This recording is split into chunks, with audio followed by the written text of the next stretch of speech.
माझं सोलापूर न्यूजमध्ये आपल्या सगळ्यांचं स्वागत। दरवाजा बंद करून दूध आणायला बाहेर पडल्याची संधी साधत चोरट्यांनी रेल्वे स्टेशन मास्तराचे घर फोडून कपाटातील 3.5 तोळे सोन्याच्या दागिन्यांसह चांदीचे पैंजण असे 1,38,000चा मुद्देमाल चोरून लंपास केला। ही घटना गुरुवारी सकाळी 11 रोजी घडली असून सांगोला येथे वासूद रोडवर कर्मवीर नगर येथे ही घटना घडली। याबाबत स्टेशन मास्तर गंगाकुमार मंगलसिंह राहणार सांगोला यांनी फिर्याद दिली आहे।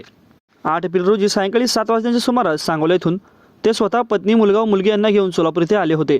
9 एप्रिल रोजी मुलीची परीक्षा असल्याने ते सोलापुरात आले असताना पत्नी व मुले सोलापूर येथील त्यांच्या मित्राकडे थांबले होते।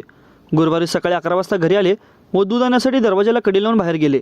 हीच संधी साधून चोरट्यांनी त्यांच्या घरामध्ये शिरून बेडरूमच्या खोलीतील कपाटाचा दरवाजा तोडला। आतील ड्रावर उचकटून 1.5 तोळे सोन्याचे मंगळसूत्र, 1 तोळे सोन्याची चैन, 1 तोळे सोन्याची कानातील फुले आणि 10 भार चांदीचे पायातील पैंजण असे सोन्या चांदीचे दागिने घेऊन तेथून चोरट्यांनी पोबारा केला। थोड्या वेळाने गंगाकुमार सिंह घरी परतले तेव्हा त्याने दरवाजातील लावलेली कडी व दरवाजा उघडा दिसला। तसंच घरात जाऊन पाहिले असता बेडरूममध्ये लोखंडी कपाटाचा दरवाजा उघडा दिसला व चोरी झाल्याचे समजताच स्टेशन मास्तर गंगाकुमार मंगलसिंह यांनी फिर्याद दिली।